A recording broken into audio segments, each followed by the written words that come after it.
Hello, everyone. Welcome to another episode of Let's Chat Reality. I'm Michael, And I'm Molly. and we are here today to talk episode 3 of Survivor 50, as well as Love is Blind season 10. We have not yet covered that season yet, but it is now completely over. The reunion just dropped, so we figured good time for us to go through all the couples, give our thoughts on the season as a whole, updates from the reunion. And Love is Blind is special to us because it is the first show that we ever covered on this podcast. So it's always fun to go back to where it all started.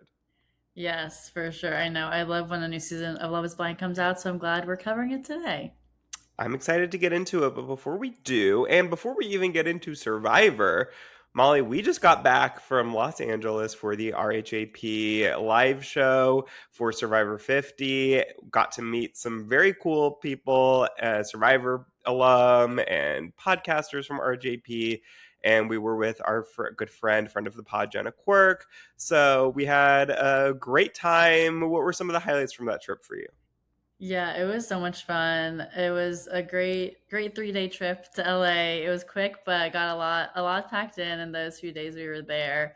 And I feel like my favorite part was just being in Calabasas. I love going back to Calabasas where my aunt lives and seeing the area there and just getting to go to Erewhon, of course. So that was fun too. Yeah, it was really fun. It had been, 15 years since I had been in LA. So it was fun to go back and see all the highlights. We went on a Warner Brothers tour, which was very fun. And just being in a room with, I think it was 920 people, they said, ish, Wow. give or take, that came, and to just watch the episode. It was a very good episode, which we'll get into, of course, but to just be in that room with so many Survivor fans and just seeing everyone's reactions to the episode and getting to meet a couple of the people on this season, Christian and Camilla were there, which was very fun. And to get to talk with them and everyone else it was a great time. Yeah, now I have a signed book by Parvati, so that's also great. That was amazing getting to meet her. So very much an amazing trip. Yes. All right, well, then let's get into the episode that we watched while we were there. Episode 3 of Survivor 50. We have our first tribe swap of the season. So the tribes are preparing for a potential swap. They get a tree mail that indicates that maybe there's a swap. Some people are figuring that out, that might be coming up. So Christian and Devins want to prepare for that possibility by telling the rest of their alliance, Suri and Emily, about finding the boomerang idol and the fact that Aubrey has it, in the case that either of them do end up on the same tribe as her come the swap. So they decide to tell Sari first, and they give her kind of a cover story a little bit because they don't want her to know that both of them knew about this and did not inform the others until just now. So they decide to tell them that Devins found it, since that he's kind of known as the idol guy from his original season. So it makes sense that he would be the one to find this, and that Christian will pretend to find out for the first time, putting on an acting performance. So, what did you think of this strategy for them? To the fact that that Devins is going to kind of take all the responsibility for this, and that Christian is going to just kind of be pretending like he didn't know about this whole time.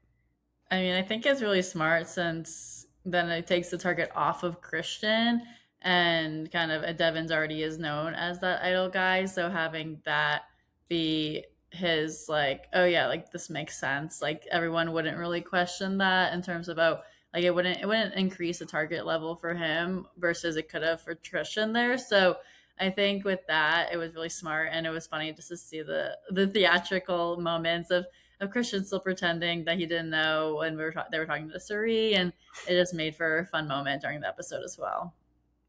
Yeah, I mean, I think that this was definitely smart because if you as an alliance member find out that, oh, two of our alliance members knew about this whole time, like, why didn't you tell me about this? Why wasn't I a part of this whole conversation? So I definitely think that this was smart. So Devins does tell Sari the story first, and Yeah. Christian's acting skills. I love you, Christian. Christian was so sweet when we met him. I don't know that he was the best actor in the situation because he just kind of kept making faces, but like wasn't saying anything. And I don't know, Mhm. maybe this is just me. Maybe this is a personal thing. Maybe this is how Christian would have reacted authentically. But I feel like I would have questions. I would be I don't know. I think that I would just not.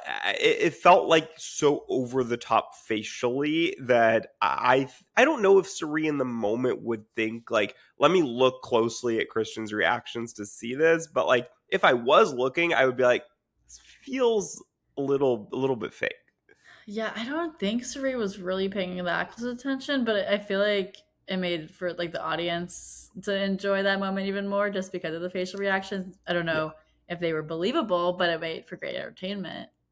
Oh yeah, it was so funny. I mean, everyone was cracking up in the Yeah. room when that happened because we all know, of course, that Christian's known about this for so long. So it's funny to watch his facial expressions as he pretends to find out for the first time. But Yeah. yeah, I think that it's a good thing that Suri. They were kind of like sitting on the same side too, so I don't think that she could like really easily like look at Yeah. his reactions. Like he was, if I remember right, I think he was positioned like a slightly behind her, so I don't think she was really looking or clocking any of that, and she seemed to totally buy it. So it worked out for them regardless. Yeah. For sure. But unfortunately, they did not have time to tell Emily about this because Emily was constantly with other people and they didn't have a time before leaving for what ends up being the swap to tell her. So this is a little bit of a precarious situation here because I thought in my mind, I'm like, Emily is going to end up on a tribe with Aubrey, the only one from her alliance to end up on with Aubrey, and nobody will have told her about the idol. That was my guess. Now, that does not exactly end up happening, but that was kind of my guess going into this was like, oh my God, of course it's going to happen this way. Yeah. No, I know. I was worried about that too because we didn't see him talking to her before, and I was like, well, there's no chance now, but he did find brief moment. There was a chance, yes. So, so we do find out that there is a swap coming up that, and we find this out in a very interesting way, I guess you could say. Jeff starts to rap. Now we do know that Jeff has started a music career because he has a Survivor 50 song that has gotten feedback. So this was in that same vein. He decides to rap in order to let everybody know how the fans voted on the question of whether there should be a swap or not. And we find out that yes, America has voted for a swap. Before we get any further, though, what do you think about the fact that this is happening in episode 3? Because to me, this feels so early for a swap. Like, I just wish that the tribes could settle for a little bit. But then on the other hand, I do get that this prevents the possibility of a disaster tribe. Yeah, it did seem early to me as well. I feel like in general, like they just kind of got there. Like it's only been a few days at this point that it's like, okay, now you're barely going to get to be settled in on one place and build those strong relationships. But I guess because people already kind of also know each other in a way, I'm not as mad about it as if it had happened in a season where everyone was just new to begin with.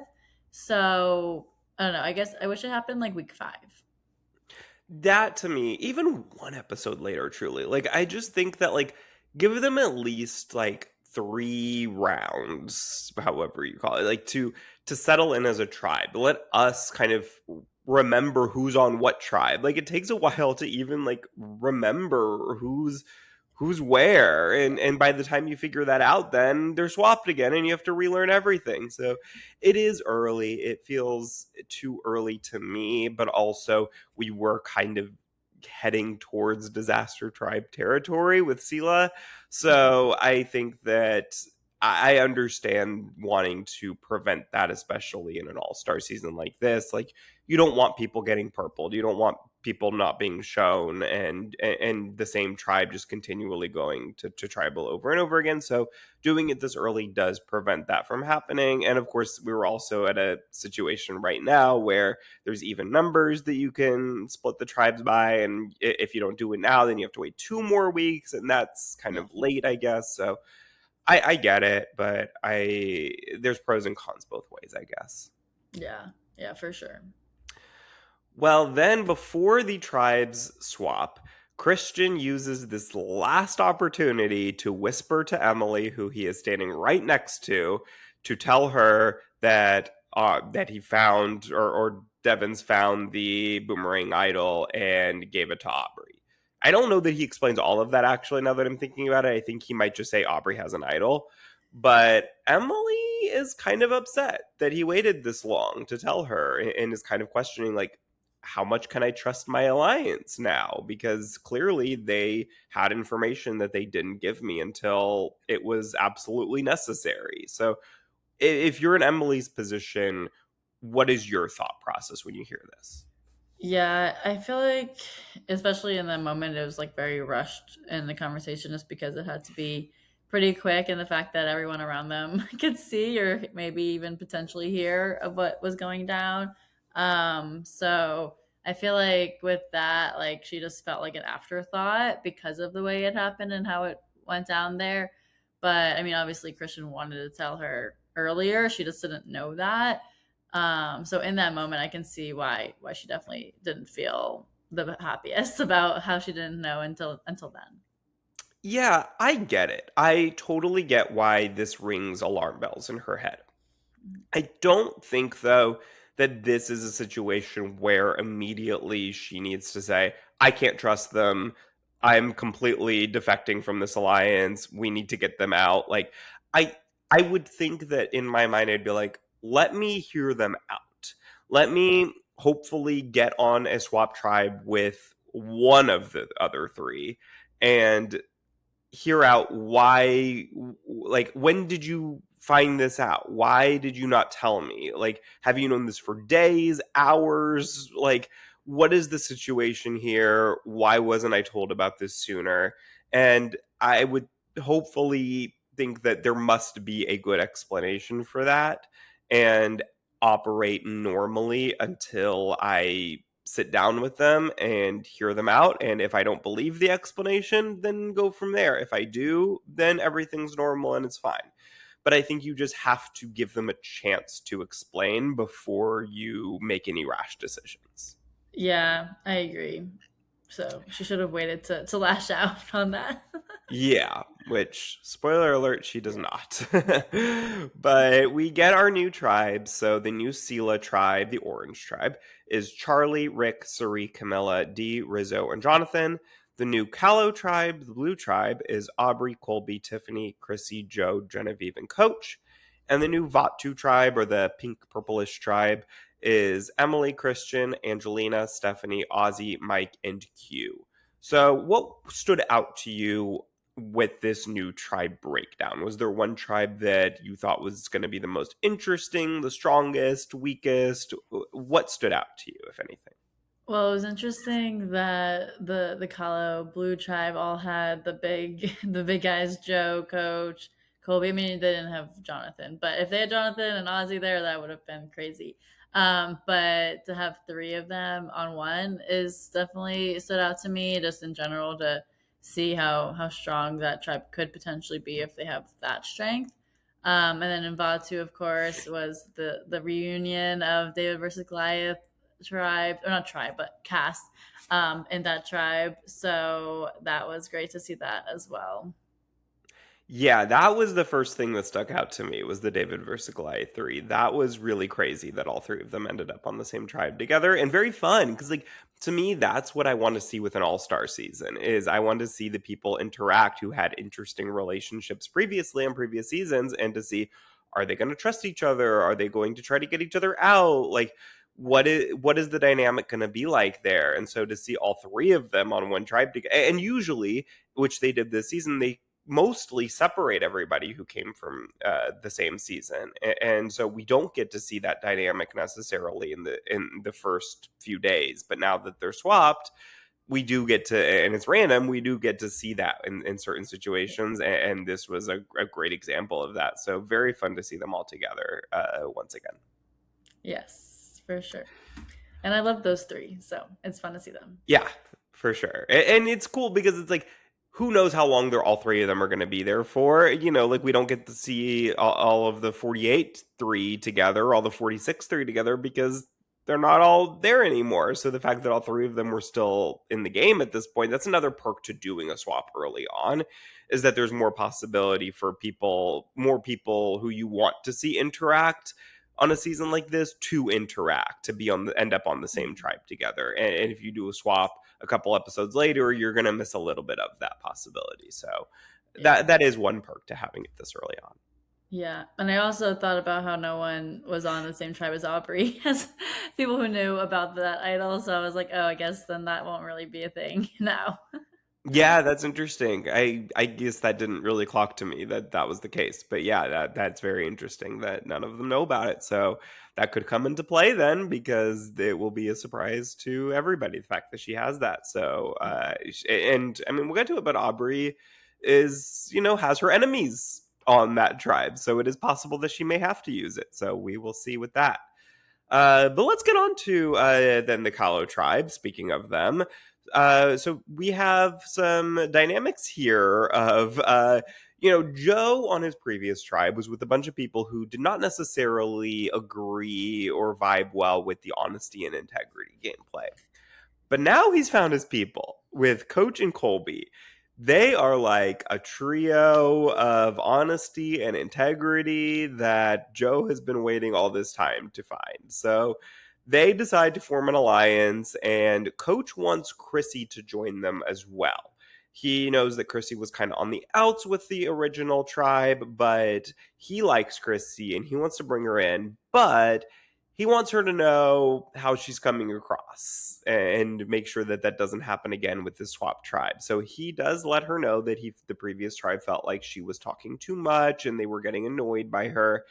She does not take this super well. She gets emotional about it and is upset because she feels like whenever she comes out here, just like on 35, that the people don't like her and that she doesn't vibe well with people. And some of the girls console her.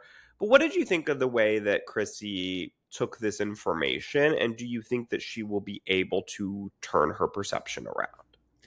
Yeah, I mean, I think in already some of the confessionals that we've seen, she's already taken it to consideration in terms of like she can always pivot in her gameplay and all of that throughout the season. And I think, I mean, obviously, it's not great to hear that you're being perceived as annoying to the rest of the tribe, and that's not a great feeling. But I think that with playing with some new people now on this tribe, like she can kind of change it in a way that it will be perceived better by the rest of the tribe.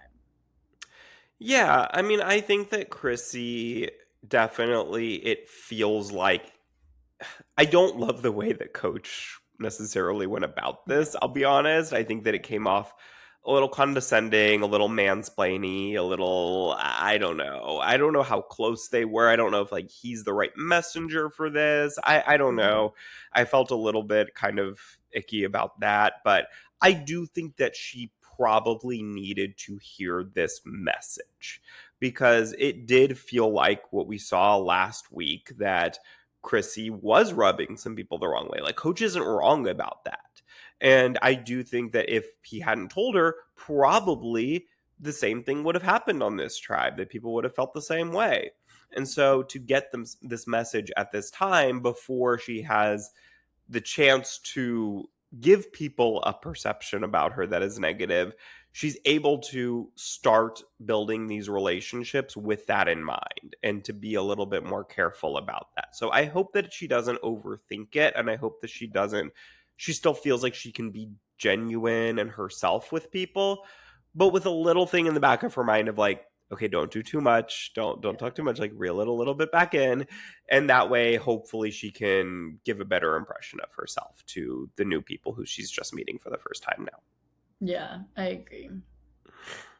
Well, then we also get the reunion of Genevieve and Aubrey. They end up on the same tribe together yet again, as well as Colby. And their rivalry from before is certainly continuing here on this new tribe. So Genevieve still wants to target Aubrey, and she is filling the rest of the tribe in on kind of what the dynamics were on the old Vatu tribe, and telling people that she doesn't trust Aubrey, that she wants her out. And she tells this to Tiffany, as one of the people who she talks to. But Tiffany likes Aubrey.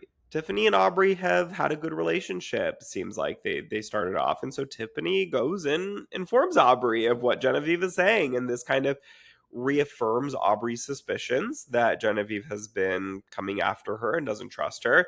And Aubrey's very grateful that she has heard this from Tiffany, and it seems like the two of them are going to be a strong duo. That Aubrey really wants to work with Tiffany and has her loyalty and trust now. So what did you think of Tiffany's choice to tell Aubrey this information? Was that the right move for Tiffany? I think so. I really love seeing Tiffany and Aubrey working together, so I was happy when she did that. And I feel like overall, like with Genevieve already sharing the information, Tiffany was then able to take it and decide, like, oh, well, she really likes Aubrey, so let me go and gain that trust. And I think it worked in that way because now Aubrey really does trust Tiffany and that she was able to now know she's a target from Genevieve, which she already knew that, generally speaking, that Aubrey and Genevieve weren't going to be working together. But overall, I think it was smart on Tiffany's part. Yeah, I agree. This was a really, really great way to get a strong ally because you can be that first person to tell Aubrey about this. You already want to work with Aubrey. It seems like if that is your goal, is to work with Aubrey, this is the way to do it, is to give her this piece of information that you have. Look, it's possible that somebody else has already come to Aubrey, I guess, but even if that's the case, you also want to come to Aubrey because otherwise then Aubrey would know that you probably knew this and didn't come to her and tell her, and then she doesn't trust you. So I think regardless, if you want to work with Aubrey and you don't necessarily care too much about working with Genevieve, might as well. There's no reason not to tell Aubrey this. So I think this was the right move, and clearly from her reaction, Tiffany could tell that nobody else had told her this, Mhm. and she got a forever ally in Aubrey. And so I think this was definitely a smart move. But I am curious to see if they can get anybody else to join them and Mhm. get the numbers on the tribe to Yeah. take a shot at Genevieve or someone else, or whether they are going to kind of end up as the two that are on the outs and have to work their way out from the bottom. Yeah, that's what I'm worried about. But I feel like they'll get their way up. Yeah, because there's the only other people like Genevieve and Colby, sure, of course, are working together from the old tribe, but everybody else is new and fair Yeah. game. So I certainly don't think it's clear cut that the two of them are going to be alone on the bottom. There's a lot of opportunity for them to bring in other numbers. So we Yes. will see. We don't get a lot from the Callow tribe because they've never been to tribal. So we will, I'm sure, see more from them later on and get a better sense of kind of what the dynamics are. But for now, that's pretty much all we got of them in this episode. So let's move on to the Sela tribe. So Dee and Jonathan discussed the fact that they need to target Suri because she's so beloved. Dee seems to really be infatuated by Suri, and Jonathan tells her, like, well, that's a reason why we have to get her out. So is it ever a good strategy, though, to target Suri, or is this going to spell danger for the two of them that you don't come for the queen? Yeah, I feel like it's definitely going to be dangerous for the two of them now that they floated Suri's name out there because anytime Suri knows her name's out there and she knows who it's from, she'll go right after them. So I think with that, it's obviously maybe it's some foreshadowing that could be happening, or maybe they do think they could get Suri out if they go to tribal, but I don't know. I feel like for now it's more just like who are the big threats, and they just really see Suri as a big threat for them in the game. And obviously, she's a great player, and so it makes sense that they'd want to get her out, but not. I think don't discuss it this freely this early on. Yeah, I do think that they're not wrong. I mean, look, like we can blame Dee's friend Mel for this, but I Mel's not wrong. Like Suri is Yeah. dangerous. Suri can't get close to the end, although she's never actually made it to the end. I think that Suri is somebody who eventually she will get her hooks into everybody if you don't Yeah. be careful. But you have to be so careful about the way that you go about it because you can't Mhm. play too hard too fast like Jenna did in episode 1. Look where that got her. I think you have to build those relationships with people to where eventually, when it feels like the right time to strike, you have those relationships with people. They're not under Cerie's spell so much that they are going to run right back to her and tell her everything. And then it has to be the right time when you know you have the numbers and you're not giving Cerie the opportunity to work her way back out of it. And so I think that this isn't going to work the way that they think it will if they try to get her out like immediately. I don't know when that right time is exactly, but I think that they need to not put this out there too much to everybody because it will get back to Surrey and that won't be good for them. For sure. I know. I'm worried for, for when that happens. Yeah. Well, then the other thing that we get from this tribe is a very fun, interesting moment. So Rizzo and Charlie are talking, and they're just kind of talking about past seasons and trying to get to know each other. And Rizzo asks Charlie if he has talked to Maria since the Survivor 46 finale. And basically, he says no, that the last time he talked to Maria, for those who don't remember, Maria and Charlie were very close on Survivor 46 the whole season, and then she does not vote for him at the end. She votes for Kenzie, and it's this huge betrayal that costs Charlie the win because he only lost by one vote. So Rizzo basically is just trying to get the tea about their relationship, like we all are. You know, we all want to know all this gossip, but Charlie does not seem to love this line of questioning, but Rizzo does give Charlie some information.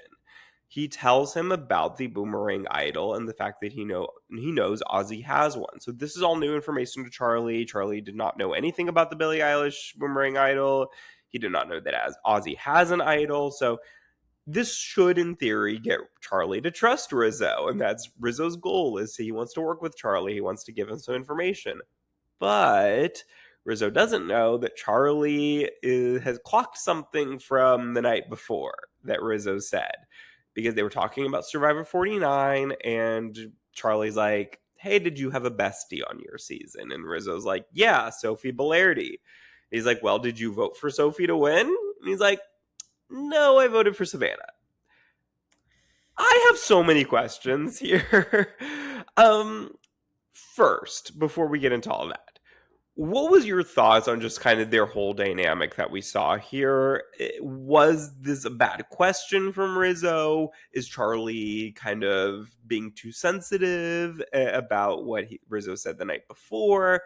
What do you think of Rizzo telling Charlie? So many questions, just wherever I you know. want to take it. But it was a crazy moment to watch this whole scene happening in the theater in Glendale. It was crazy because I was wanting Rizzo and Charlie to work together. I was like, oh yes, this would be such a great duo here. But then seeing Charlie having the trauma of just thinking back to how Rizzo said he voted for Sophie or voted for Savannah and not for Sophie, and that like with him saying he was closest with Sophie, but I don't know. It's just like an interesting scenario. Like I feel like Charlie's just still like not over the fact of what happened during his season, that he's just making it so he's like being extra cautious of who he can trust and in that way, which I mean fair, that's understandable, but also it's a different game this time, and Rizzo wasn't meaning anything by it. Like, and also when he answered the question, I think he was closer with Savannah than he was with Sophie in some ways. Like, why did he say Sophie was his best friend? Or like, you know, like there's parts of that which we were discussing also in all of our car rides. But Yeah.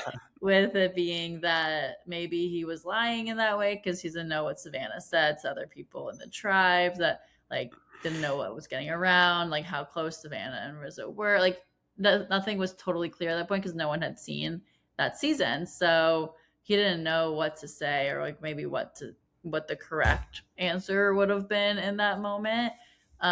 So I don't know, but it's interesting now hearing the aftermath of it being that Charlie can't trust Rizzo because of that, which I mean, I don't know if it's going to last forever. Hopefully it doesn't, because I don't want them to be pitted against each other, but we'll have to see. Yeah, I think that you're right about the fact that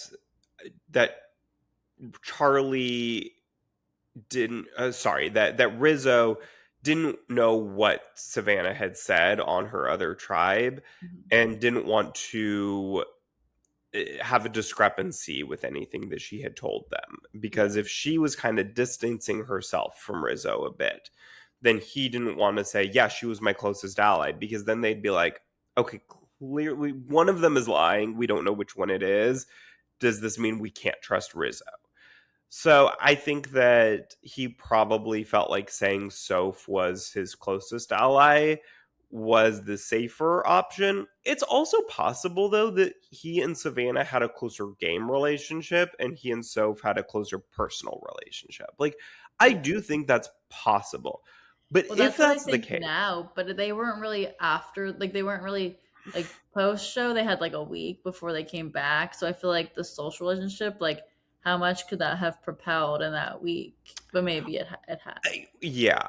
What I was saying was that, like, it's possible that at camp, he Oh, and gotcha. Sophie, like, just talked more about their personal lives and got closer Mhm. that way, whereas he and Savannah were, like, just because they were day one, like, on the same tribe and had been working Yeah. together, that they were like closer just game wise. But like when he's saying like who's your closest friend, it's possible that maybe he felt like he was actually closer to Sophie like on a personal level. So maybe that was him being truthful and that just didn't come across on screen. Because they were such a trio and he and Savannah had been together longer, everybody I think just kind of assumed that like he and Savannah are closer. But maybe that wasn't necessarily the case out on the island. I don't know. Yeah. I don't know. We have to ask Rizzo about Yeah. but it. but even if that's the case, what I don't understand is when they're saying, "Are you going to be seen as a Maria?" Why didn't he just say like, "No," because Maria and Kenzie didn't have a close relationship. Yeah. Even if Sophie was like slightly closer, they were a trio. Like, and Soph threw him into fire. Yeah. So like, why didn't he just say that? Like, no, because Sophie betrayed me first and put me into fire. Yeah. It's done. Yeah. Then it's He should like, have said that. no, that you had a reason, a legitimate reason why you voted for Savannah. It's like that. Just like I felt like there were so many outs for him there as to alleviate any fears that Charlie would have that he would be on Maria. That there were so many differences in that situation to where it wasn't his vote wasn't controversial. Yeah. No, it really wasn't. And it was also not even a close vote between Right, Savannah which and is what he Kenzie. said, but I feel Yeah. like that's the lowest point Yeah, that's the on there. lowest point. Yeah. Yeah. He could have just said, well, Sophie put me into fire. So, Yeah. So that would have been my answer, but, like, yeah. I get maybe in the moment you're just kind of you didn't expect that question or I don't know, like, you didn't have that was the first answer that you thought of, but, like and also he probably doesn't realize that Charlie really, like, is thinking about that. Like, Yeah. that he probably thought, "Oh, it's just a joke," like, they're, like, forgot this conversation ever happened, but it really did get to Charlie, and we can tell Charlie's not fully over what happened with Maria, and that this is definitely going to impact the way that he plays this season and potentially his relationship to Rizzo going forward. So I'll be interested to see how their relationship plays out. Yes, we shall see. But then let's go over to the Vatu tribe. So, as we mentioned, all three David versus the Goliath members are on the same tribe together. So, this is a talking point amongst everybody on the tribe. If you are on this tribe, not part of this David versus Goliath trio, is this the biggest target for you? Or do you think, okay, here's a trio, maybe I can insert myself into this and have an automatic alliance of four? Yeah, I mean, I think I'd want to insert myself into that just to be able to be in that majority there. But obviously, then you would be kind of on the outs if you're the fourth person joining this alliance and they've already known each other for years and played together previously. So I think that would be kind of stressful in that way of like understanding like how much you can really trust that group, but I think it's better than being targeted by them, so I'd prefer to work with them. Yeah, I think it is tricky because it's like, okay, here's an alliance of here's a tribe. This is a tribe of 7 people. So an alliance of 3, they only need one more member, and Yeah. that to me, like I think that yes, in one sense, I understand the thought process that you have to get rid of one of them because all it takes is one of the other 4 to leave, and then suddenly they can force a tie. Like Yeah. they're that powerful as a trio. So that's dangerous.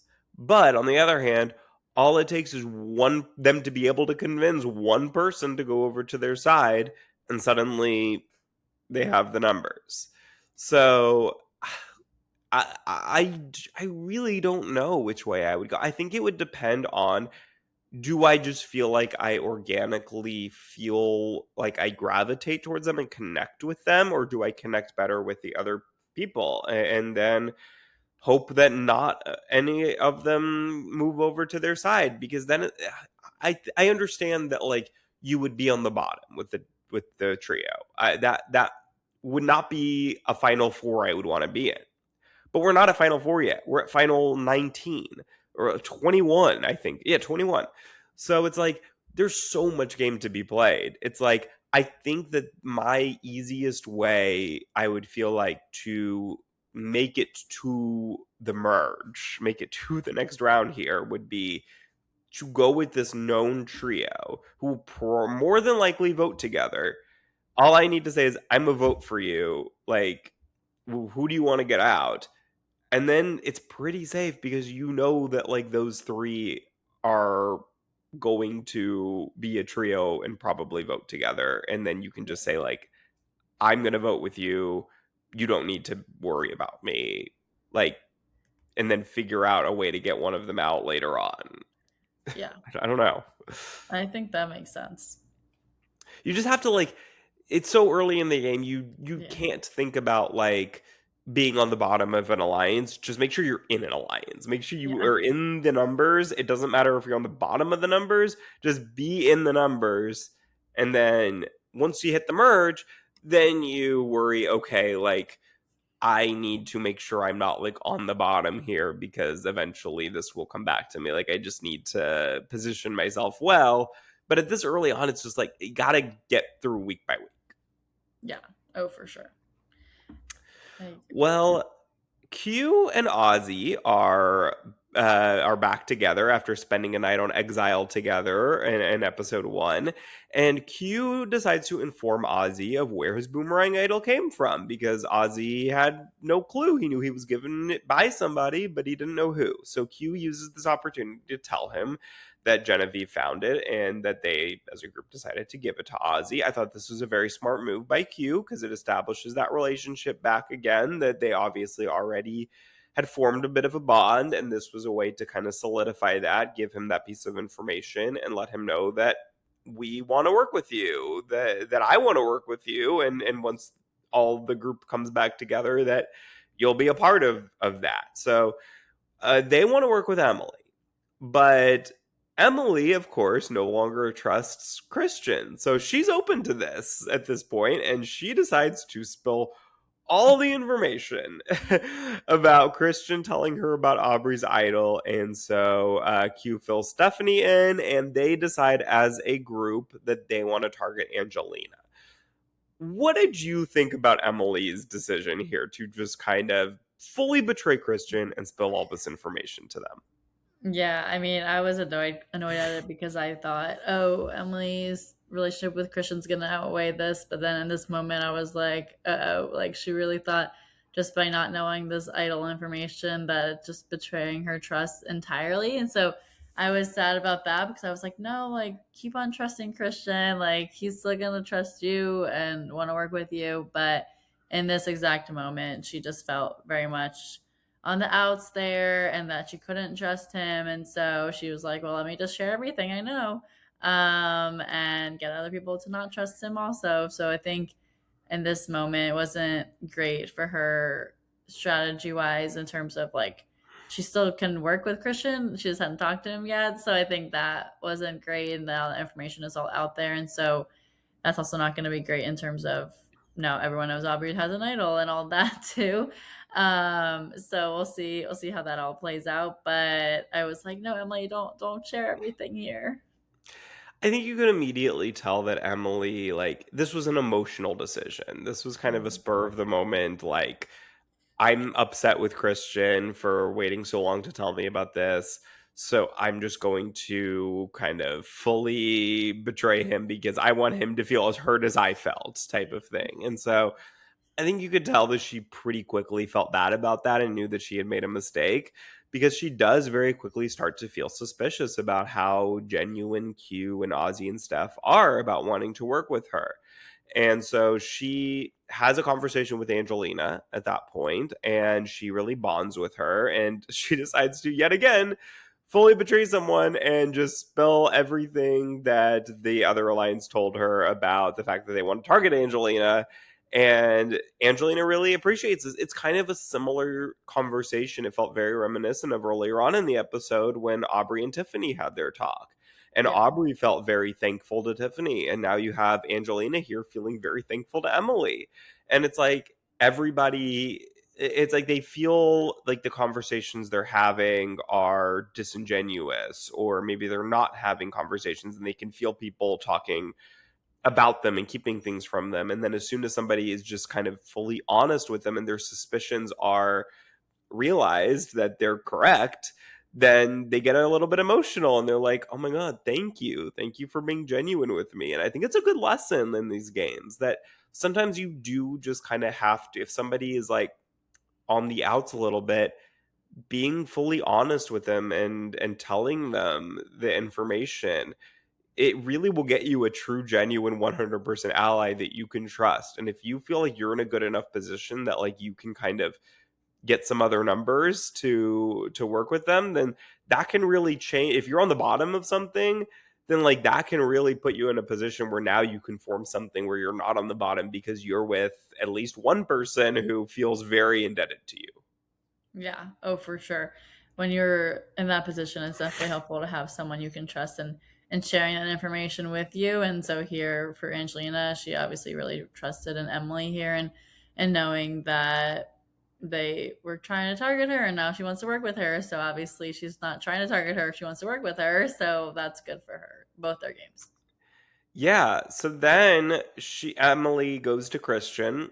They have an honest conversation. She admits to throwing him under the bus. He's pretty upset that it's very obvious that he is not happy and he's kind of spiraling a little bit about this. But he does like take a second and realizes, okay, well, Emily needs our trio and she trusts Angelina. Christian obviously trusts Angelina, and so this is kind of his perfect situation where all of his people now want to work together Yeah. and they are able to create a foursome. And I think, we talked about the fact that like whoever works with the trio is going to be on the bottom, but I actually, now that I really think about it, like, and Emily isn't necessarily on the bottom here. Like, I think Yeah. that Christian does really trust, well, maybe not trust Emily anymore, but like they do have a relationship from outside of Yeah. this season where they played ball on the clock tower many times together. So they have an established connection that's outside of this game, as well as now Emily and Angelina. I think Angelina's very indebted to Emily for being honest with her and telling her that information. So I think that Emily does have these individual connections with this trio where this definitely to me feels like the right path for Emily to go with them over the other alliance, where I do think she would be on the bottom for sure. Yeah, I agree. I think because Emily and Christian already had that alliance from the other tribe here too, and that way it doesn't make it seem to be on the bottom. It just means it just makes it so it's like combined here. Yeah. And I love this foursome. Like, I Yeah, really, really hope that this me too. foursome can do some damage here because I love all four of them. And I would be very happy to see all four of them at least make the merge. I think that would be very fun. Yes, for sure. I love seeing Mike White there and all of his confessionals. He's always has the best sayings. I feel like. And he's buff now. Yeah, exactly. He's got So, all the abs. immunity threat. Mike White. Yep. Well, then speaking of buff people, we get to the immunity challenge, and Sela wins, and so they win 4 chickens as a reward as well as immunity. Callow also wins immunity. They come in second, so they get 1 chicken, which sends Vatu to tribal council. So I felt this coming just kind of based on the fact that it felt like we definitely spent the most time with Vatu pre immunity challenge. So I kind of felt like it was going in that direction of the fact that this was going to be the tribe that goes to tribal tonight. Yeah, I agree. I could sense that as well. Well, Stephanie Q and Ozzy want to vote for Angelina, as they had discussed previously. But we need to remember Q doesn't have a vote. So they believe Emily will vote with them, which would make the vote a tie. But Mike is telling the tribe that he is voting Stephanie. He'd even tell Stephanie this, which was a very funny moment. Yeah. But in reality, he actually wants to vote for Q. So Emily is the swing vote here. The tribe thinks because she has told Stephanie Q and Ozzy that she's going to vote with them, and she has also told the David versus Goliath trio that she's going to vote with them. She's kind of saying to us in confessional she doesn't really know which way she's going to go yet. Did you have a sense at this point of which direction she was going to go in? I thought she would go with the David and Goliath 3 just because I think because she's already had a pre existing relationship with Christian. It just sounded like already like they were working together. And I mean, they were working together. And I think that made more sense to continue in that trajectory versus trying to be with new people. And you don't know exactly where you stand with those new people yet because you hadn't voted together in that way. So I think it made sense for her to go with Christian, Angelina, Mike, and who's the Yeah. third? Oh, I said them all. Yeah. Yeah, you did. I was like, oh, I missed one. No, It's I said small three. tribes now. Yeah, Yeah. there's not. But no, I agree with you. I think that pretty early on in this episode, I got the sense that Emily was being impulsive when she aligned herself with Stephanie Q and Ozzy, but that she never really like pretty quickly after that she realized that was a mistake and realized like she can't really trust them. And once she had her conversation with Christian and cleared things up, she realized that she was the one who acted too impulsively, and that while maybe she would have hoped that Christian would have told her earlier, like he said he tried to do that and she just never there was never an opportunity. And I think she realized like I really screwed up. I can trust Christian. And you saw her bond with Angelina. It was like game over. Like she's Yeah. gonna go back to them. There's no way that she goes back with the other side. But it Mhm. was still very fun to watch this chaos because Q decides that because he does not have a vote, he wants to make sure that it's not going to be a tie. So he wants Mike to basically do a throwaway vote or a throwaway vote, as Maura Higgins would say. And he says, vote for me. Because Mike says, I can't vote for Angelina. Like, he's kind of like, I understand that y'all are voting for Angelina. I can't do that because she is my friend. And, like, from outside this game for a decade now, like, I can't vote for her. So basically, Q was like, vote for me. So that you were throwing away your vote and it's not going to end up as a tie. Because if you vote for Stephanie and there's 3 votes on Stephanie, 3 votes on Angelina, then it could end up going to rocks and this whole thing goes to crap. So he's like, vote for me, throw away your vote. And that way the numbers are still on Angelina, but you don't have to like be a part of it.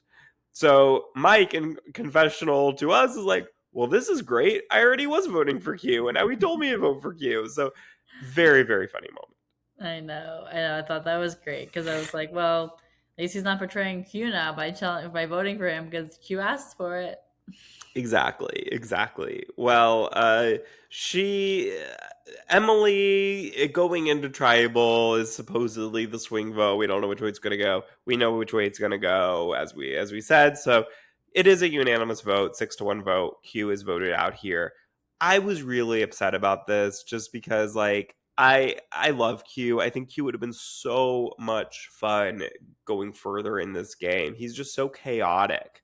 And so it was really a bummer to see him go out this early. But this cast is stacked. There's plenty of personalities. I don't think it's going to ruin the season by any means, but a bummer to not have Q out this early.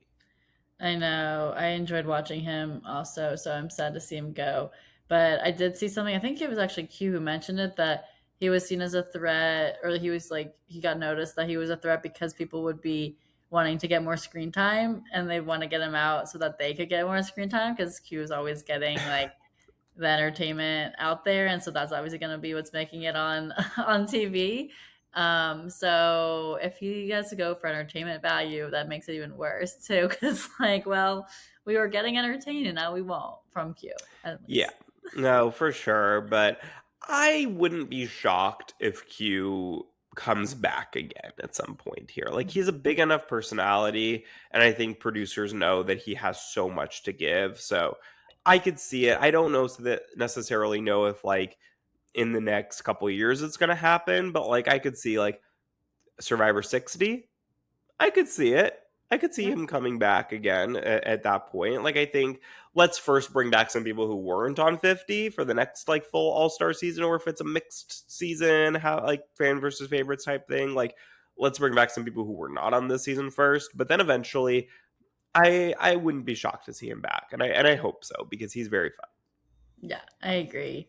We'll miss Q, but we still Yeah. have a great rest of the cast still there.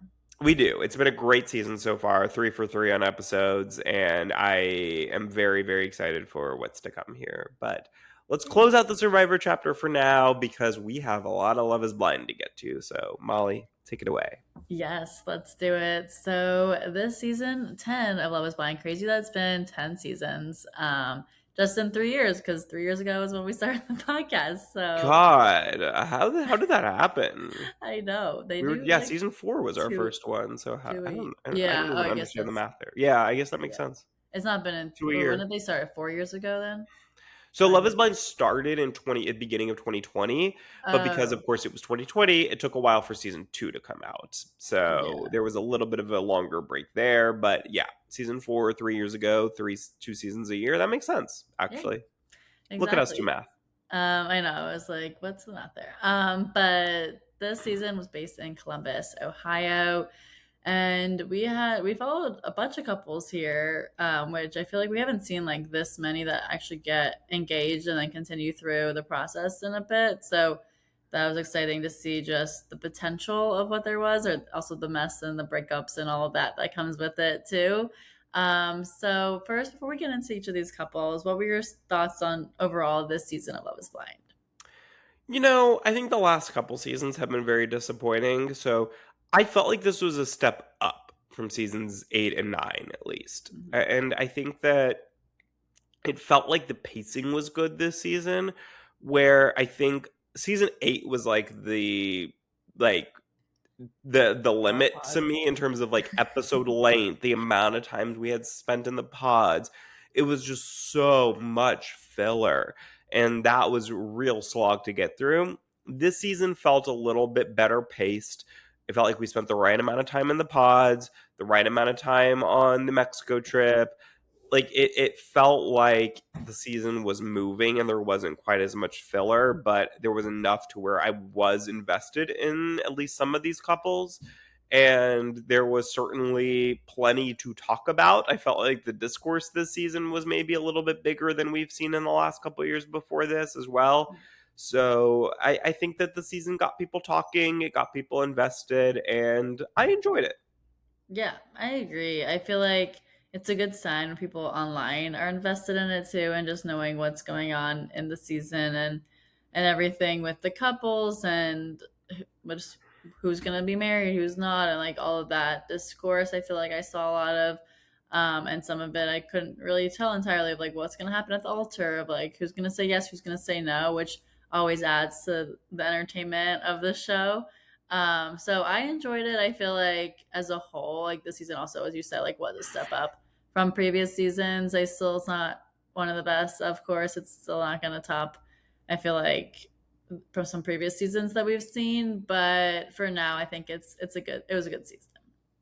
Yeah, I would say it's right kind of in the middle somewhere for Yeah. me, but I will take it over the last couple that have certainly been more towards the bottom.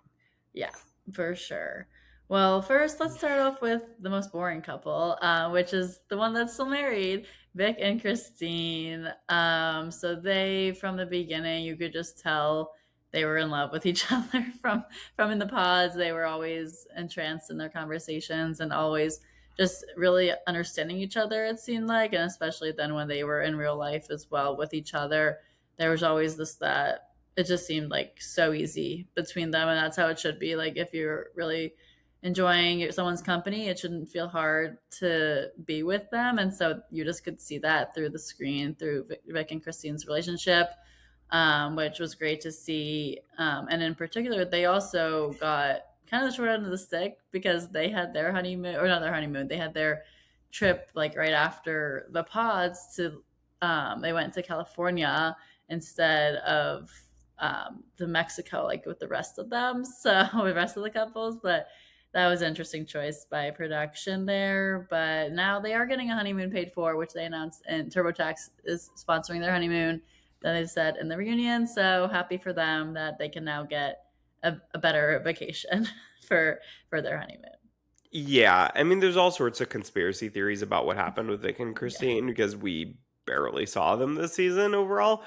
I tend to believe the fact that they did not initially plan on following them at all.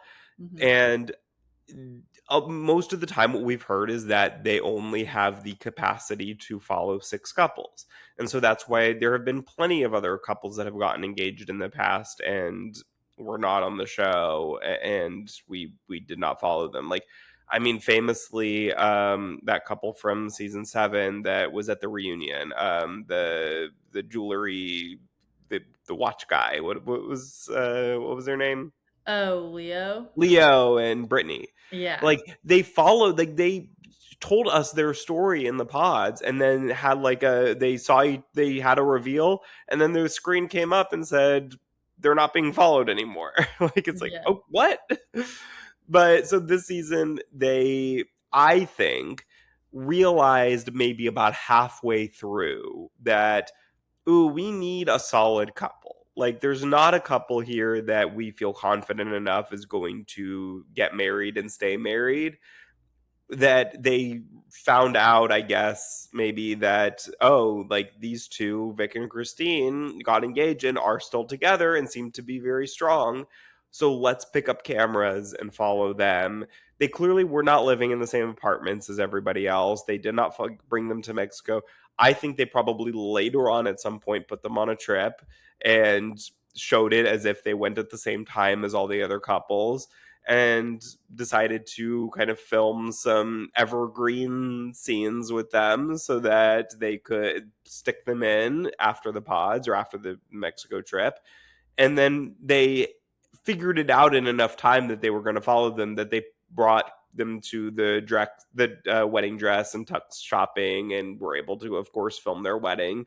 So like it wasn't way later that they decided to add them in, but I do think it was probably a couple weeks into them being back in Ohio, and that's why they got the short end of the stick on everything. Yeah, and you can also see a lot of the footage that they're sharing is like a lot of on their phone, like Yeah, videos and all that. So I saw that conspiracy of like, yeah, they just were followed because, or they were just added into it because there were any other stronger couples that were there, and they couldn't have another season where there weren't any marriages that lasted. So right. that I think definitely has a part of it. It's like they didn't want to be chosen, or they weren't chosen because they were too boring, but then they were like, well, now we need some steady couple in this mix, so they got added back. Yeah, and I do wonder, like, what were their struggles? Like, I'm sure that things weren't just Yeah. like completely 100% perfect between them, but they probably just didn't have quite enough time of following them to be able to find those struggles. And they weren't able to film their like home life like the other couples. So, it kind of sucks for them that they always got the short end of the stick. And it kind of sucks for us that we didn't get to see a more authentic representation of their relationship presented. But whatever it was stuff that they were able to get over and that they seem to be very happy now. And so it's always nice to see a steady, healthy couple come out of this that I think gives some hope to future couples that, hey, this is your example, this is what you could find on this show, and then you actually get more people who are willing to apply, that are there to find love and not just gain Instagram followers and get on Perfect Match. Yeah, I know. I feel like it doesn't give a good rep to the show, just continuously having people there for not the right reasons, as the Bachelor Nation likes to say. Yeah. But we do see that, unfortunately, here as well. But next, let's get into Amber and Jordan. So their story is an interesting one. But they did say yes at the altar. So were you surprised by that? Obviously, going into it, we saw them have some ups and downs in their relationship. So Amber did say yes, and Jordan did say yes at the end there, but it did seem like he was almost going to say no, or there were some speculations of some leaks that we also saw that he was going to say no, but then up at the altar, he said yes. So, what did you think about that all before we get into what happened in the reunion? I was kind of surprised that they both said yes. I really thought that, like, I mean, pretty close to that was when they had a huge fight and Amber wouldn't speak to him for a while. And it felt like they had enough ups to where, like, I wasn't 100% sure that they were going to say no. I was kind of like, I expect that probably one of them will say no, but I wouldn't be, like, shocked if they did. But yeah, I mean, it was, if I felt like they could work out as a couple, but I wasn't, like, confident enough to where I kind of thought maybe they would be one of those couples, like, that would say, "Okay, we're not getting married yet, but, like, we're gonna try to date and make it work," and then at the reunion, they would be like, we tried for a couple months and it didn't work out," which is kind of what happened, but except they were married during that Yeah, time and not right. just dating. Yeah, I know. Because so when they did say yes, they did then say at the reunion that they only lasted for 4 months and they were never living together either. So they were married but not living in the same house. But it seemed like both of them, or at least from Amber's part, that Jordan wasn't putting in the effort to wanting to see her, like to drive out to Mount Vernon, because obviously that's where Emma goes to school, and all of that. But I feel like overall their lifestyles were just too different at this time in their lives, and it just wasn't going to work out. Like I do like both of them still. Like I feel like they maybe in a different life could have worked out, but just not from Liv's line at least. Yeah, I think there's just too many differences between them that I don't think they would have ever really worked out, but I don't think either of them are bad people. Yeah. Like, I think it's unfortunately just two decent people who maybe would be good as friends that just can't work out as a couple because there's just too much of clashing of personalities and just, yeah, they're never going to be compatible enough to work out as a marriage. But we hear some stories that they tell that I think just kind of confirm that, like, yeah, they're best not together.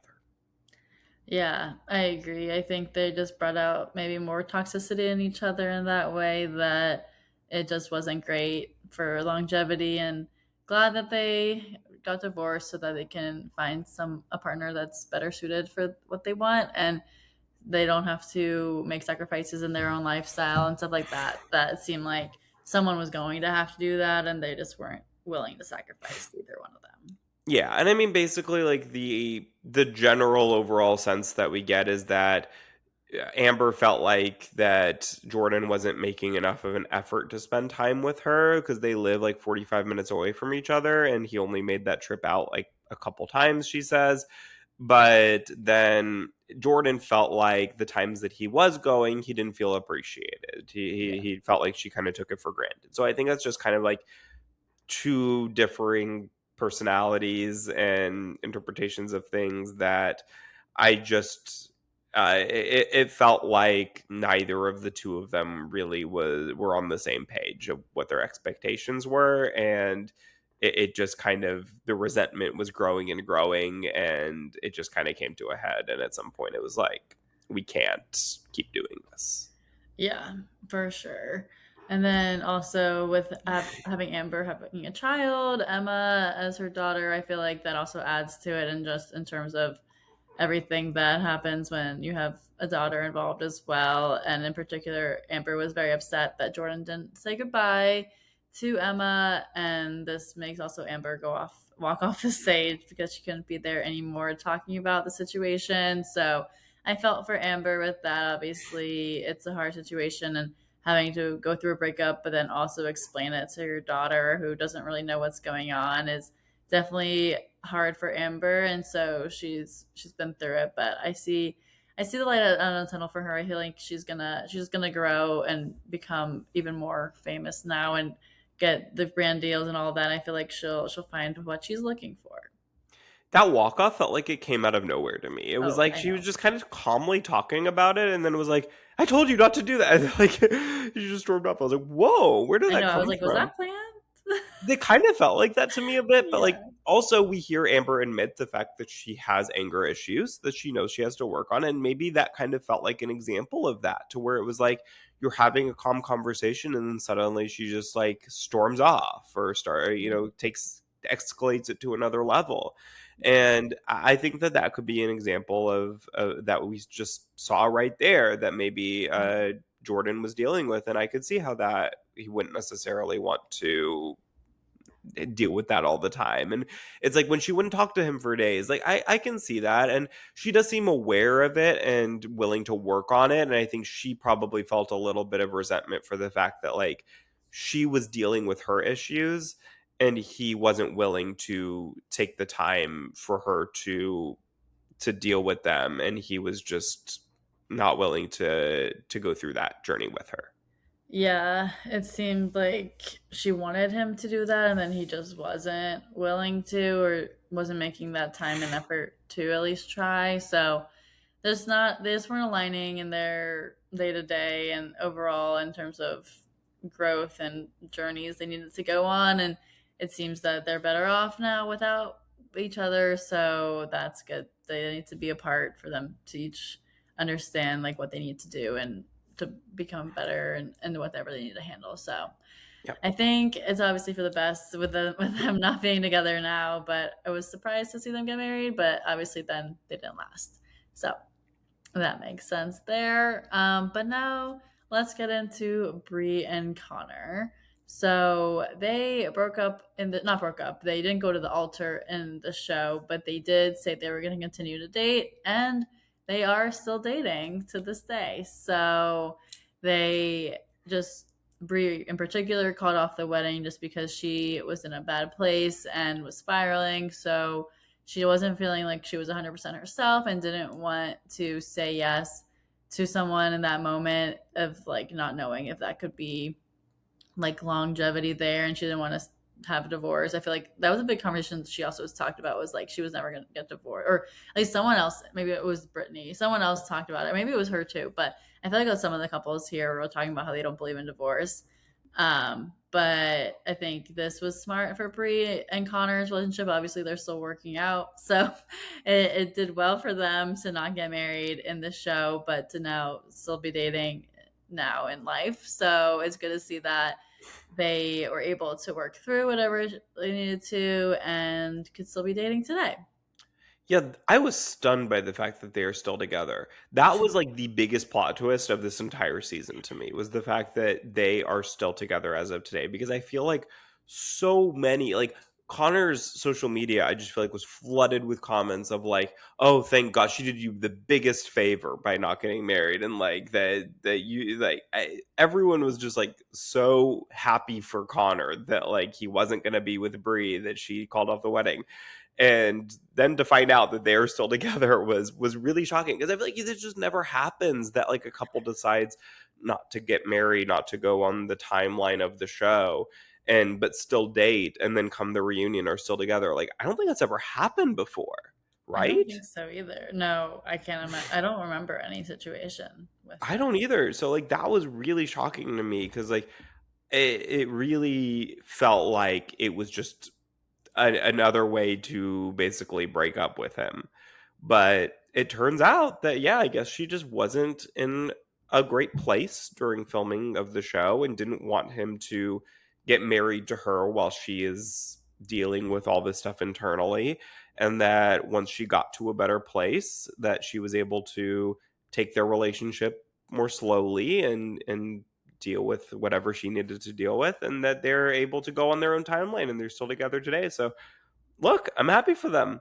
It Yeah. seems like it's working, and I hope that whatever she needed to deal with, she's dealt with, and that they can now go on their own timeline and get engaged, get married, and live happily ever after. Yeah, I know. I think I at first thought that they weren't going to be together anymore, but then I was reading comments on TikTok that on her post that people were saying like, "Oh no, don't say anything bad about Connor because I think they're still together." like all that. Like people were speculating like, "Oh, like they're still dating now." Like so I saw a comment like that and I was like, "Oh, so are they still dating?" Like I guess someone has the intel. So I wasn't as shocked just because I kind of had that in mind already that they could have still been together. And especially when they were sitting so close to each other on the couch, I was like, "Oh yeah, they're still Yeah, together." yeah. You know what um, their relationship reminded me a bit of was Hannah, and you're gonna have to remind me his name from season 7. Where she was like very much like the dominant force in their relationship. And she was like kind of talking down to him a lot during the season and would kind of make fun of him and his house. I think maybe he was still oh, living with his Hannah and parents. Nick. Nick, yes.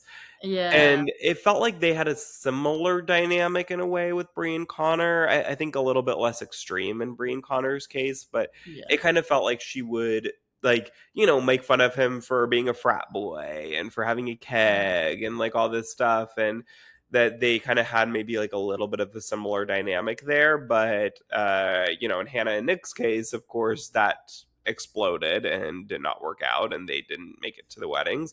But in Bree and Connor's case, it did feel like they, I guess, had a better connection, and that they were able to work it out, and that it's yeah, still working out today. So, yeah. yeah, I mean, I from what we saw, I guess I don't necessarily see the dynamic that works, but I guess it's different in real life without cameras and when they're not such under a pressure cooker situation, and that they're happy together. So I wish we still had that that after the altar show that they used to do, because I would Oh, be so curious to see their current dynamic and to see if it differs from what we saw in the show, and to kind of make more sense of what they're seeing in each other that we're not necessarily seeing in their relationship.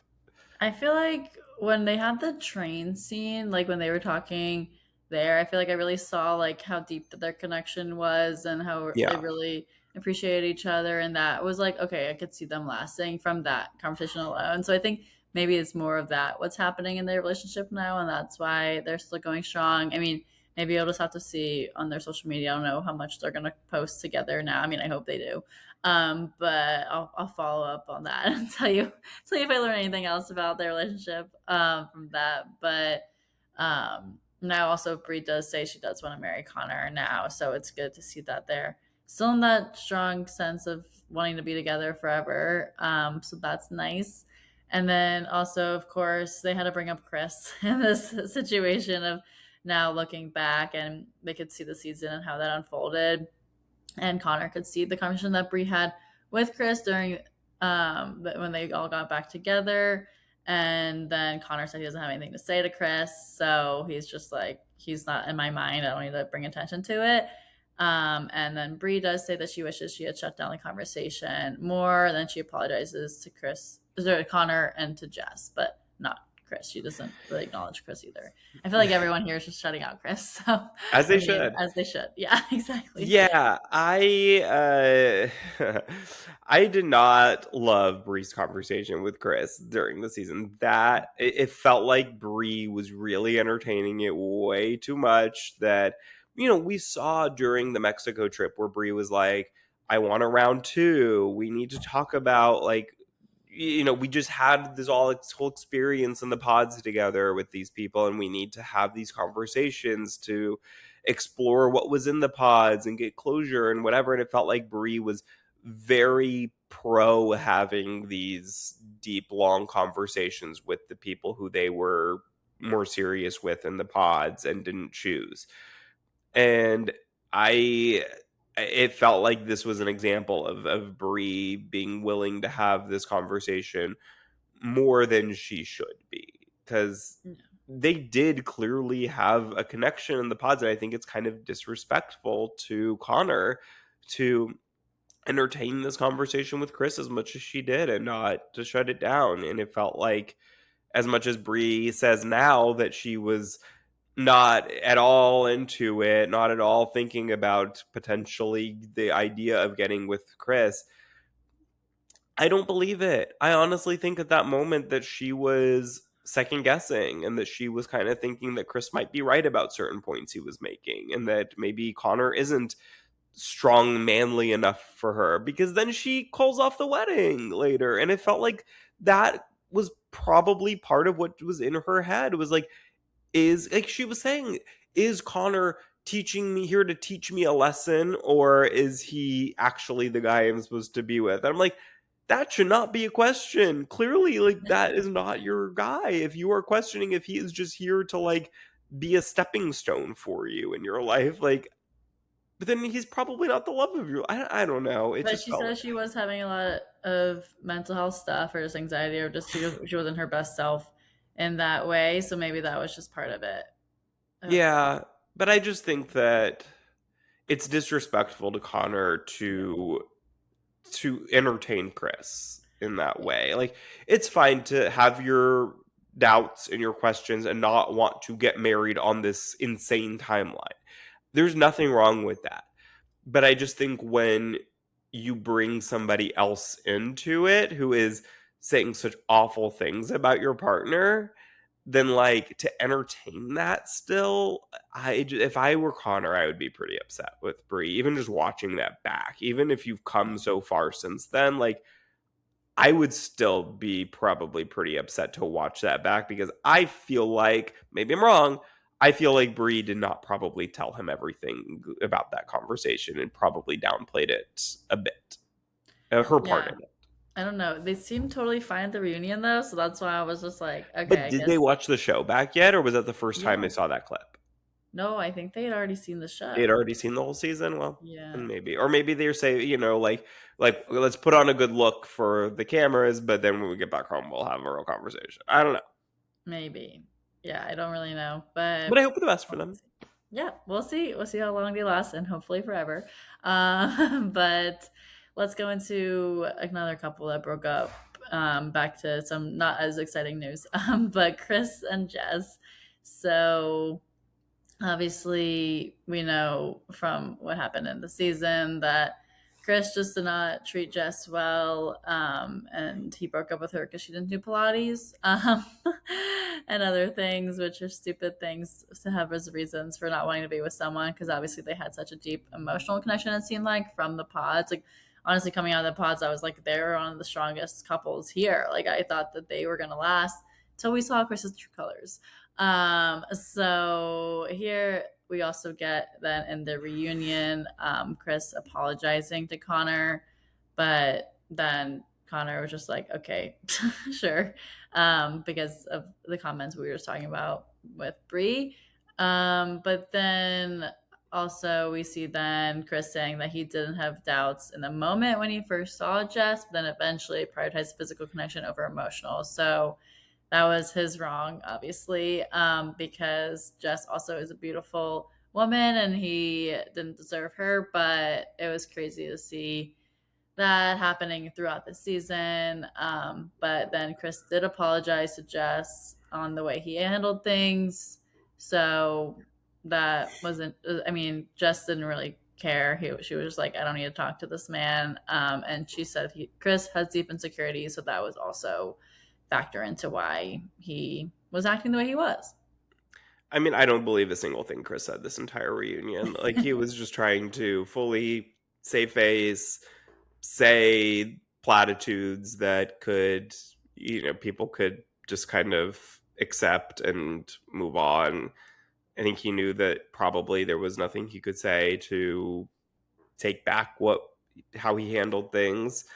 I think he's just I mean, look, like, even outside of the show, his ex came forward and posted videos of his voicemails to her, and when they were like breaking up, and how just the things he was saying, like this long voice note that he sent her, this girl, like where he was just going on and on about how basically like how hot he is and how much better he is than her, and how she's just a like that she's nothing, and that without him like that she's not going to make it in life, and she's never going to find someone as good as him because she's not that attractive, like all this stuff that was just I'm probably not saying word for word, so sorry, but go listen to it yourself because it's wild.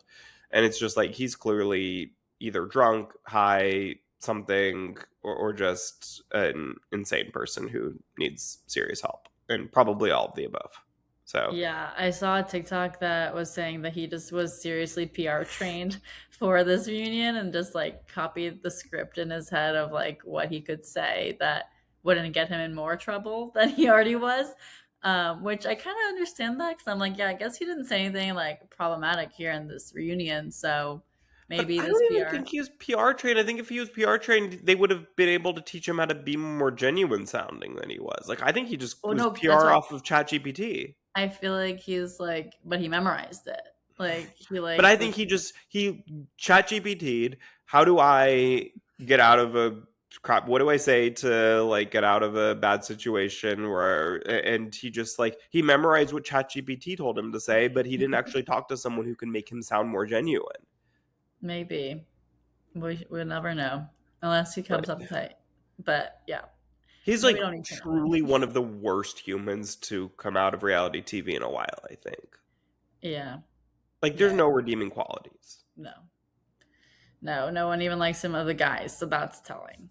That's really telling because Yeah, usually on this show, when there's like a guy who's a villain, at least one or two of the other guys will stand up for them, yeah, and not a one was willing to do that. So yes, that says but all you need then to know. But exactly, thank and God Jess is doing great. You can tell she is fully over that guy and has found somebody new who seems like a great guy, and is a queen who deserves someone significantly better than Chris. exactly, yes. So she is dating someone who also came from Love Is Blind, who she was dating in the pods, Harmel, and we didn't get to see a ton of him, but I did recognize him slightly from So being in you the were paying pod. closer attention than I did this season, I guess, because I did not. I remember just like seeing him at the with the boys stuff. But yeah, so he didn't make it out of the pods, but now they are dating in real life and seem to be very happy together. So that's great to see. So maybe they'll stay together, but we'll have to keep updated with them on social media to hear more about their lives since we didn't see them together in the show at all. Yeah, Um, he seems like a great guy from just like the way he was talking about her. He seemed to really be in love, and I think that they seem really cute together, and that's the type of guy she needs. So I'm happy for her, for both of them. Same. Well, next, let's get into Emma and Mike. So, they, from the beginning, I always felt like someone was going to say no. I didn't know who exactly was going to say no at the altar, but I just had a sense that it was going to be one of them and they were not going to last just because of their differences and knowing like Mike really wanted to have kids and Emma didn't know if she was ready or wanting to ever have kids. So that was obviously a big point in marriage and knowing that if you're going to be married to someone, you want to have kids with them and one person doesn't, that's going to be a detriment to that. So I think it made sense. Mike was the one to say no, but Emma did say yes actually before Mike gave his answer at the altar. But apparently they had agreed to both say no, and then he blindsided her. Um, or was it that? Yeah. Oh Mhm. yeah, yeah. So then, yeah, so they were both gonna say no, but then with that, obviously, I feel like it just made sense that they weren't gonna say yes at the altar just because of the fact that they had those differences there. So, what did you think about their relationship? Yeah, I mean, I just don't think that they were ever going to work out, so it was best that they didn't get married because either way, if they decided to have kids or not have kids, there would have been resentment on one side. Yeah. And it just, they were never, that's not something that will ever, one of them will ever fully change their mind on. Like, if they decide to have kids, then I think that Emma would resent Mike. If they decide not to have kids, Mike's not going to end up being okay with that. And clearly, he said that. Like, he did not, to his credit, like pretend all going all the way into this that he was okay with the possibility of not having kids. Like, he, in the beginning, yes, he might have said that and been more open to it, but he realized pretty quickly on that he was not really okay with that. And so, to his credit, like, he did stand his ground, and Emma was the one who really needed to decide for herself whether she was okay having kids. And I think she convinced herself because she was so in love with Mike as a person. And that was why on the wedding day she just said, like, look, this was my declaration that, like, I love you enough that I'm willing to have kids and kind of change my mind on this. But he knew that, like, she is just in the moment here, and that she's gonna sleep on it, and eventually a month or two later, like, she's gonna kind of realize, like, oh god, I'm really not okay with this as much as I want to be. And that then that is going to cause friction, and they're not going to work out as a couple. So I think it's just best to cut it off now, and hopefully salvage at least a friendship, maybe, because they do seem to really love each other as people. And I think that eventually they can maybe salvage a good friendship from this. Yeah, I think so. I mean, I feel like they didn't have any like really ill will towards each other. It was more Yeah. just the differences and what they wanted in their futures, and so that's obviously a big thing, and that won't be able to be overcome in just a few weeks. Also, in Love Is Blind time frame. So I think it was definitely for the best that they moved their separate ways, and Mike is in a new relationship now. He's been with this new girlfriend for 7 months, so seems like they're going pretty strong. She was there at the reunion as well. And yeah, I feel like, I mean, there hasn't been any drama that's come up from him. So I feel like he's more of the low key guys in this season. So that's good. Yeah. And Emma, I think if there's anyone from this season who's going to end up on Perfect Match, I think it's Emma. I could see it 100%. I could see her going on there. And I think she has a good story. She's super likable. I think that she is a good pick for that. I guess not next season because we know that cast. So the following season. Yes. Well, hopefully we'll see Emma again back on our screens because I liked watching her as well. But next up, let's talk about Ashley and Alex. So their relationship was a big dumpster fire, it seemed like. That's one way of putting it. Yeah. But it was just craziness throughout. I feel like in the pods though, I did see their connection and how strong it seemed to be. But then the second they were back, they were in the real life and they could see each other. Alex just went downhill from in my eyes. I was like, oh no, what's going on in his life and why is he doesn't have a place where he actually lives and all this that he doesn't have a consistent job and like it just didn't seem like he was a very steady person and like if you're not a steady person why are you trying to get married. But I feel like overall like Ashley obviously stood her ground and was able to stand up for herself, especially at that altar where she says no first. She doesn't let Alex even speak there, so that was a great moment as well. But I feel like there were a lot of inconsistencies in Alex's stories, which we hear Ashley going on about that in all the interviews and all the confessionals we're seeing and everything that was going on. So it just seemed like they just were not in the same place emotionally and also physically because they didn't know where they were going to live and all of that. So I'm glad that they are not together. Yeah, I mean, Alex just screams scammer to me. Like, there's just like it I'm it says a lot about this season that he is not the worst guy on this season, but like he is pretty bad. And he keeps saying, "When did I lie? When did I lie about my timeline?" And it's like, "You admitted to lying. You admitted to lying about where you flew out of." And yes, you can say, "Oh, it's too hard to explain, blah blah blah." Okay, but nobody asked you to explain. Like, you just volunteered these, like, such small details of your story that nobody was asking for. And then we like put them all together and we're like, this doesn't make any sense. And it's like, you didn't have to like reveal all these details that were lies. Like Yeah. most people don't like talk about every single flight that they have and like where they flew out of and like what the hell. So he's just like such a typical like just gross like scammer to me.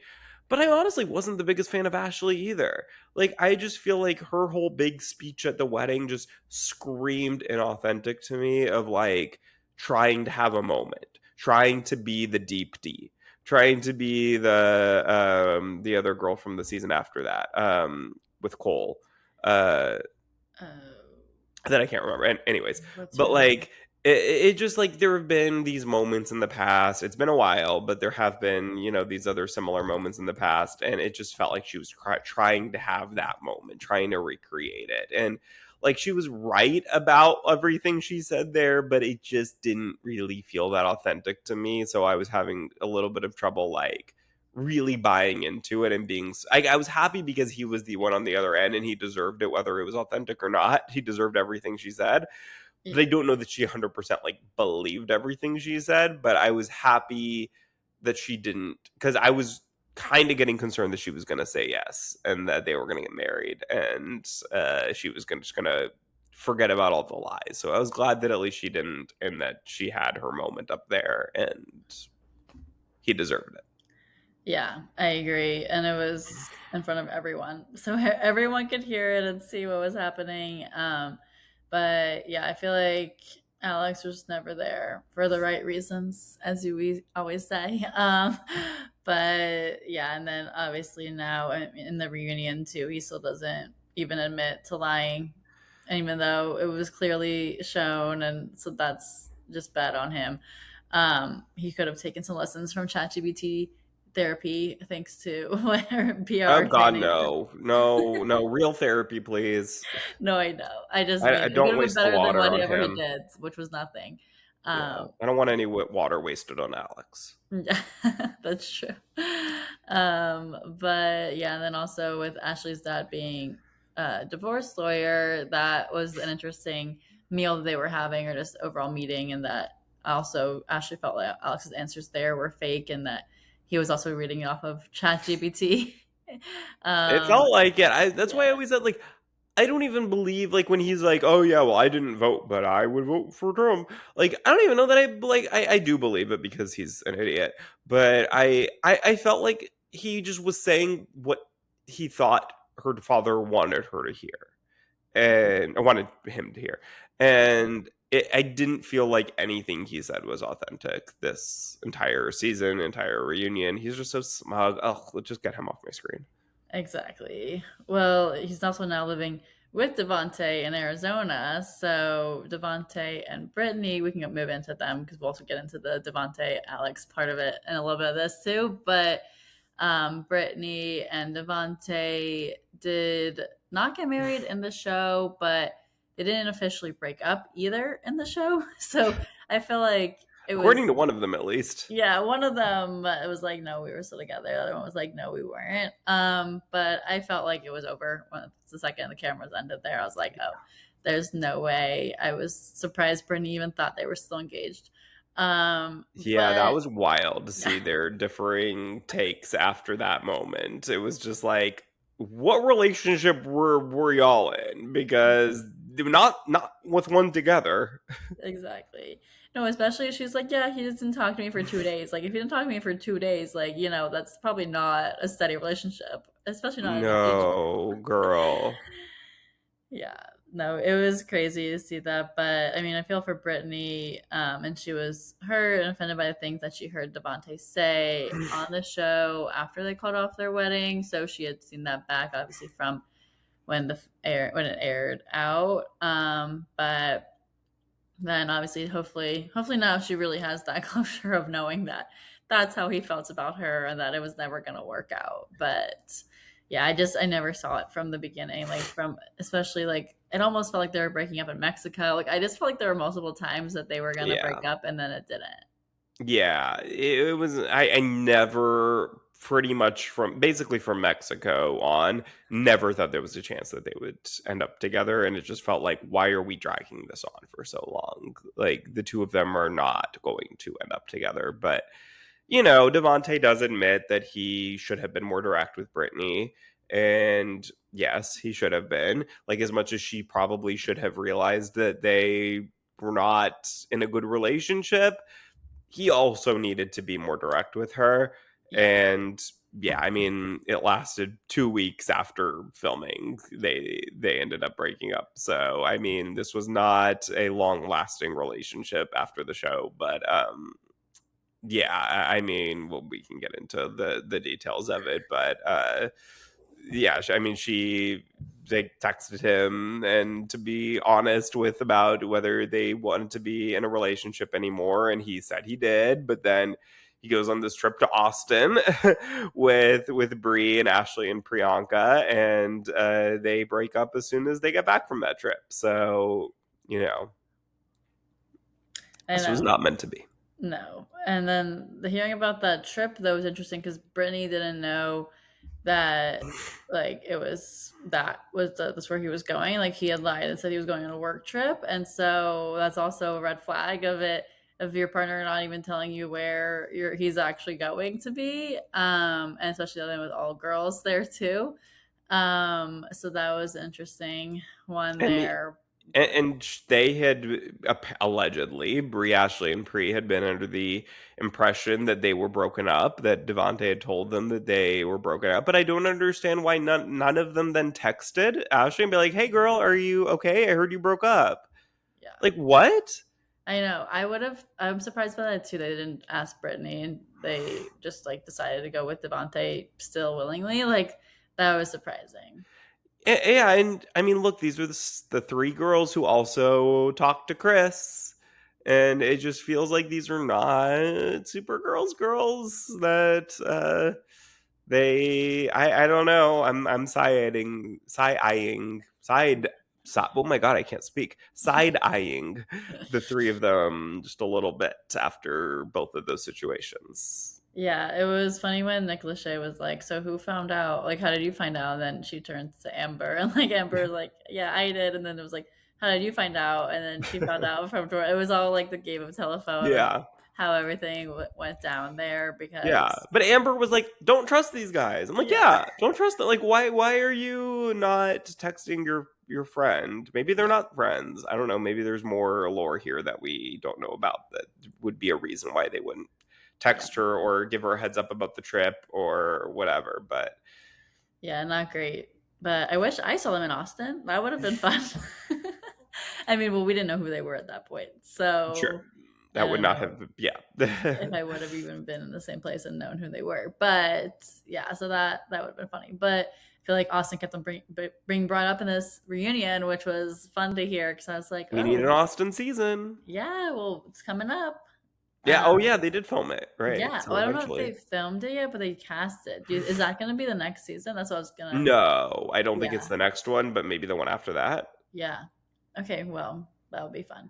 But yeah, I feel like just from the get go, Devonte was never truly honest with Brittany about his feelings and all of that, and so just wasn't going to work out. And I feel for her in that after this moment too, like he still wasn't like totally honest about everything there, and that happened, but it is what it is. Now they are not together. But Devonte is now engaged and has a baby on the way. So even though he's living in Arizona with Alex, he has a house in Ohio, and it's I guess his fiance is in Ohio too, is my guess. But I don't know why he has an apartment in Phoenix or wherever it is in Arizona with Alex, and then it's not a far. I mean, that's a pretty far flight. Like that's not close to get to between Arizona and Ohio. So I don't know the logistics and how that's going to work out, but I don't sounds know. like it's going to be Best a of lot of luck. back.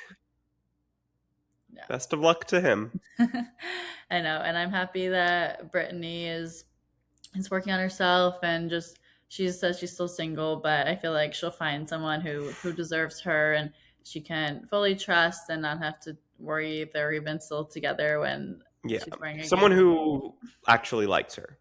Yeah, I think that would be a first step for Yep. sure. But I think that about wraps us up on talking about Love is Blind. Any other thoughts or things you want to bring up from the reunion or the season as a whole?